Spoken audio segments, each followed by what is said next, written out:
So I was born with a genetic condition called cystic fibrosis. My parents were told that I wasn't going to live past 12 years old. And I went in for about 3 interviews and I was so confident this was the one. And I didn't get it. That was really hard.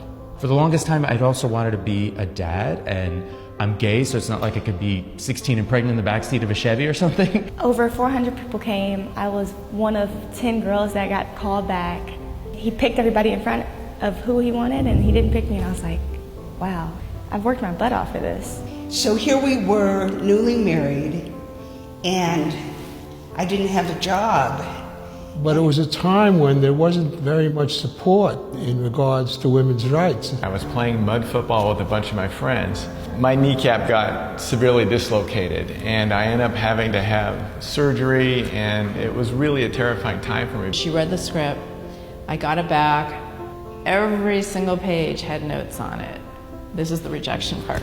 You should take writing classes. You're not funny. I remember the x-ray technician saying to me, you need to be checked into the hospital immediately.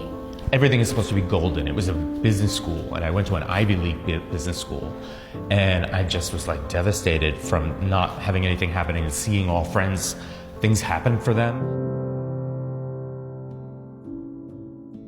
I know it's hard to understand right now, but every delay has a blessing. By the time we're 30, we're expected to have everything figured out. But when we're still failing, getting rejected and pushbacks, we realize life doesn't work like that. Often what appears as a curse can be our biggest blessing. Every breakdown can be a breakthrough. Every failure can be a step forward. This man played Severus Snape in Harry Potter. He studied graphic design before drama, going back to school to follow his passion at the age of 26. That was in 1972. He got his first BBC role in 1978. His first film role? Not until 1988, when he was 42 years old. His name is Alan Rickman. And this person, prior to publishing the first entry in the series, this person was a single mother on welfare and almost suicidal. During this time, she wrote Harry Potter and the Philosopher's Stone while looking into becoming a teacher. She was also dealing with an ex-husband and all the challenges of being a single mother. She, of course, is J.K. Rowling. Remember this, someone graduated at 21 but waited 6 years to get a job.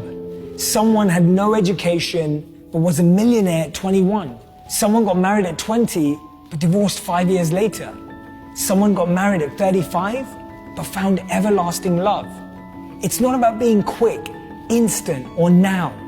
It's about your timing. Something may be delayed, it may even be denied, but it doesn't die unless you let it. Every delay has a blessing if you keep going. I just kept writing. And then I think less than 1 year later, I got an Emmy nomination for co-writing an episode of Seinfeld. That opened up my career. I then went on to run a production company for like almost 20 years or so. We won an Emmy Award. I became the cultural coordinator and then the production manager of the public television network of the state. And then I was hired by a 4A agency as a vice president, and then I opened my own agency. There's no statistic and there's no number for someone's desire to fight or someone's fight inside of them. So maybe I wasn't the right person for that particular job, but he remembered me for another job. A year later, I found myself at the starting line of a sprint triathlon, and all told, I ended up doing over 50 races, including 4 Ironman distance races. And then with my son and having a kid, I mean, I just didn't think that that was just not going to happen. And it did. Empathy and gratitude is what makes me want to help other people because I know what they're going through.